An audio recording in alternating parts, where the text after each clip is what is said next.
When I agreed to do this, I didn't realize I was going to have to follow a presentation of Malcolm Gladwell, whom I'm a huge fan of, which is kind of sobering. Fortunately, he finished up with a theme, with a conclusion, that speaks very much to the kind of things I want to talk about today. The description of my research there obviously speaks to my very broad interests, very often at a policy level. But today, recognizing particularly that I'm going to be the final speaker here, and we've got many students, many Waseda and other university students here, I want to do something a little bit different. I want to take the lessons from a national level and bring them right down to a personal level to try and see how we can take what we know about economies and actually apply it to thinking about how we live our own lives. Now, the reference point for today is, as I say here, a smart guy called David Ricardo. He was English. He wasn't smart because he was English. The English don't have a monopoly on smartness by any means. He was a lot of things. He was an investor. He was a financier. He was also a parliamentarian in the end. He is also testimony to the power of migration. His father was one of the most successful stockbrokers in England, but had actually migrated from Holland. They were Sephardic Jews, originally from Portugal. Successful family. David learned his stockbroking skills from his father. His mother and father disowned him, though, because he ran off and married a girl, a Quaker girl, without their permission. Nonetheless, he'd learnt so much from his father that he was able to succeed and become one of the foremost stockbrokers in London himself. Not in no small part because he'd impressed people as a junior staff member and they were prepared to deal with him. In a moment of his success, he decided to take a long holiday in Bath in England and relax to take the waters. And he took some Adam Smith along on holidays. He read it and he got thinking about the notion of comparative advantage. He thought about economics. He was struck that Adam Smith's notion of the way economies work was a notion of absolute advantage, and he didn't think that was right. So he cottoned on to the notion of comparative advantage, and like all ideas that stand the test of time, it's simple, it's easily communicated, it's empirically verified with enormous numbers of very detailed studies, and it also has a very rich conceptualization and formal proofs. Today we're only worried about the basic idea. And the basic idea is that you shouldn't be too much worried about other parties, in this case, when we're talking about economies, other economies, and how good they're doing things when you're trying to figure out what you're going to do with your resources and energies. That the really important thing is to understand your own economy and your own relative productivities. His lesson was very simple. Economies should direct their resources, their energies, to the things that they can do best themselves. This is not relative to others, but relative to themselves. And we'll see how this applies at the level of the individual. I won't go into this because many of you I know have already done it in high school, but a simple takeaway lesson from what we see here with these numbers, and this is his historical example, is that we can readily imagine an example where Portugal, well, maybe not today, but in the past we could, that Portugal could pretty much make anything better than the English could. They would use fewer labour units to make the same volume of wine or of cloth. So they had an absolute advantage in both by comparison with England. And yet it made sense for them to just specialise in making wine. Why? They could make wine even better than the English. No, they could make wine even better than they could make cloth in comparison with the English. So leave it to the English to make cloth, who were absolutely less good at it. They concentrate on making the wine, trade, and then you're mutually happy. So it's a fairly straightforward concept when you get to thinking about it. So we're going to apply that to ourselves. And I've got a nice picture of Portuguese wine. And I'd also suggest if you want some of the best fish and chips in the world, go to Spain and Portugal. They even do it better than the English, but the English don't know. That was actually in Spain. So the lesson, direct your resources and energies to the most productive ends. So we already know the conclusion in a way, but we're going to walk through and see a few more steps. You're probably wondering, what's this all mean for me? Am I going to end up like this? Is this my future? I sometimes feel like that. Of course, the lesson you've already discerned is to do what you can do best, even though others do it better. Now, it's so simple, and yet it's profoundly liberating.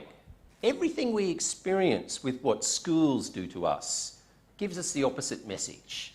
We go to sports days. The kids that outrun us get the shiny medal, and we have to, slink off the field where people say, oh, nice, you came 7th, what a winner. Okay, and in Australia, if Australian calls you a winner, it means you're a loser. And being a loser means, like in America, you're a loser, okay? In schools, they subject us to tests constantly. Sometimes they subject you to the humility of putting those rankings up publicly. So we very quickly learn to look for the sources of our relative strength outside ourselves. But that's an absolute advantage idea. We want a comparative advantage idea. What you need to find is the stuff that you can do best and bugger everyone else, as we would say in Australia, but it doesn't mean what you probably think. Okay. So, sorry, there's an Australian in the audience. Take me seriously. When we say that in Australia, it's a positive message. How can I best make a difference? Well, do I really mean here that you're just going to throw your whole life into work? That's a pretty depressing looking image, but keep in mind that he may be so exhausted because he's doing what he loves. I suspect not. Looks like he can only afford himself a cheap umbrella. So the message is no, okay? You don't have to give yourself over to only one thing that you don't really want to do at the exclusion of everything else. What I'm saying here clearly is that knowing thy comparative advantage does not mean always committing to doing just one thing. The very opposite. You don't have to always model yourself on some monastic notion that you must pursue only one thing. And we know in Japan, it's a culture that likes you to be all or nothing. You're in your bukkatsu or you're not, okay? Chuta hampawa. And actually Japanese has a language, a word of being betwixt and between, chuta hampa. But that's maybe because they care so much about people being chuta hampa. I like chuta hampa in many ways, okay? The second half of the Ricardian story, it's easy to forget. We always focus on the takeaway lesson of comparative advantage, and we tend to see this as part of a tyranny of global trade and globalism and all the rest of it, but we forget the more important part of the Ricardian lesson, and that was liberty. And I make the liberty the biggest word that we're going to see today. The freedom to experiment, the freedom to find the most productive ends for a national economy or for yourself is the other key half of the lesson here. So you need to seek your comparative advantage by opening yourself up to as many experiences as possible. This is not other regarding, it's regarding yourself. Finding the self that you don't know about yet, okay? It can take you in many directions. Traveling, of course, is a really valuable way to do this. Exposing yourself to any kind of new environment, something which simply changes your horizons, changes your sense of what you'd like to be, and as this picture perhaps suggests, of what you really like deep down. So free yourself to seek. Seek your strengths, seek your weaknesses. And really critical to this is more than anything else, seeking your weaknesses. These are actually the most difficult things to talk about. No organization openly comes out and says, today we're going to talk about the 3 things that suck most in this organization. When was the last time a leader has said that? Okay, when have we had a national project of defining our inherent suckedness? Okay? I'm going to say that actually what you need to do is to identify all the things you're not good at, that are painful to admit that you're not good at. You can't fix them, okay? Don't buy that motivational nonsense that somehow you're going to turn your weaknesses to your greatest strengths. It's not going to happen. At best, you can attenuate them, okay? You can learn strategies to manage them. I'm bad in the mornings, but I've found that with 4 alarms and a double espresso and a Red Bull, nantoka naru. Something happens. I get through the day, okay? And I would also suggest the wonderful film by Tom Ford on getting through the day, if you've seen it, A Single Man. So the other great thing you need to do is to liberate yourself from your own randomness of tastes. You have certain tastes and values and certain norms that have been internalized in you as a pure function of your random upbringing. You've learned to like certain foods, to have certain senses of what is good conduct, just simply because of the people you happen to associate with.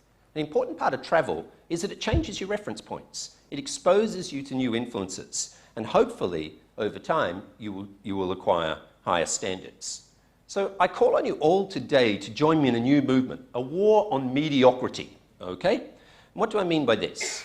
I just want you to think about how you as individuals each day can make a difference by rising above just the really needlessly ordinary. I'm not interested in the disaster. Disasters happen for a whole bunch of ironically good reasons. I'm interested in where people could have made a difference and just couldn't be bothered, okay? And we know this. I mean, this was a picture I took here of a boutique in the high street in Copenhagen. Don't be the manager of a store like this, who day in, day out keeps putting the dummy out. dressed in their clothes despite the fact that a drunk had smashed its face in months before. You know, don't be that kind of loser, okay? Build your personal portfolio. Seek your métier, your calling. At the same time, cultivate a portfolio of interests, opportunities, hobbies, and hopes. Feed your creativity, your imagination. In this era of a mature economy, particularly in places like Japan, the only continuing sources of competitive advantage are our ability to create, to imagine new things. Now, you're not going to create or imagine simply by experiencing the usual. You're going to have to find diverse sources of influence. Travel's a good way to do it, but travel in your mind. Read an enormous array of books. Access a wider range of materials.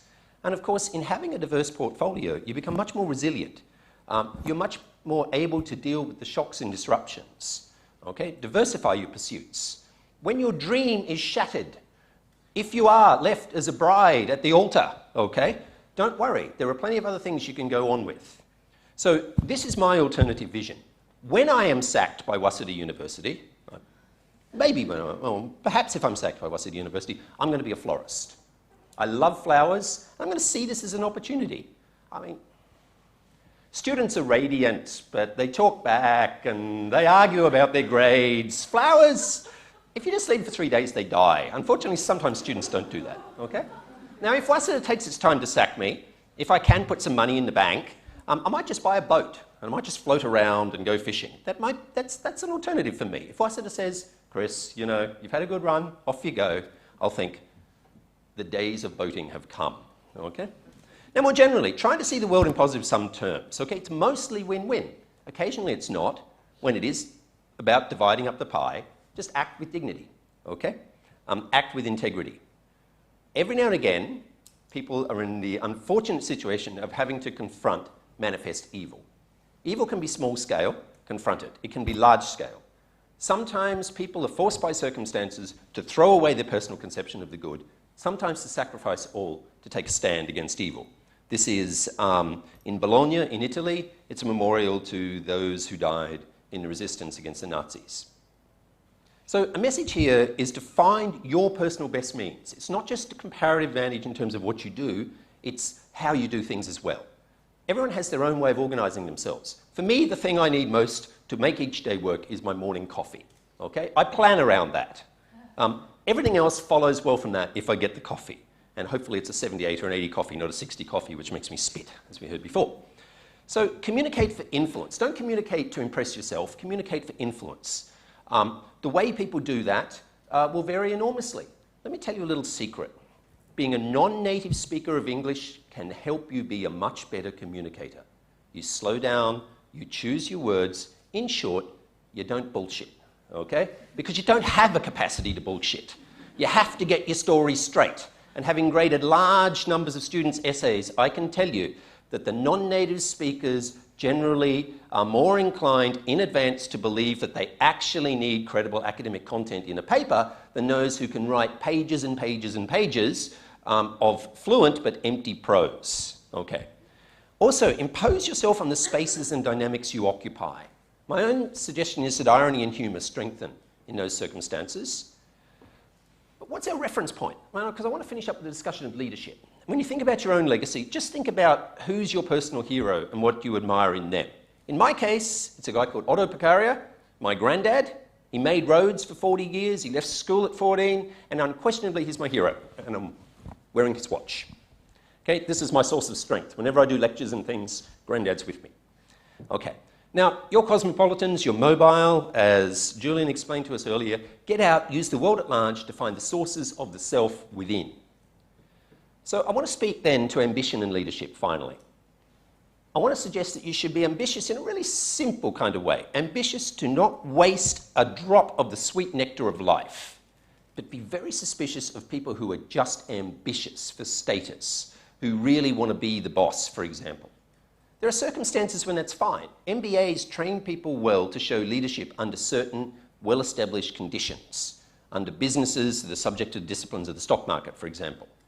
Of course, if you want glory, as we see Lord Kitchener here, there are easier ways to get it than going down with a battleship in the Baltic, okay? Try and find your own personal means to grow. You can have the moustache and the boots, actually, quite without that. Political science majors spend a lot of time thinking about power. I sometimes suspect that pol-sci majors, because I used to be one, deep down just want power. But power to do what? Okay? So before you obsess about leadership, ask yourself why you actually want to be a leader. Because what we actually know is that, unfortunately, not most leaders, but the successful leaders generally did not seek the role, but they were prepared for it through experience, talent, and technique. And when we step back and think about what makes a good leader, really most of the attributes of good leadership are just the attributes of good character.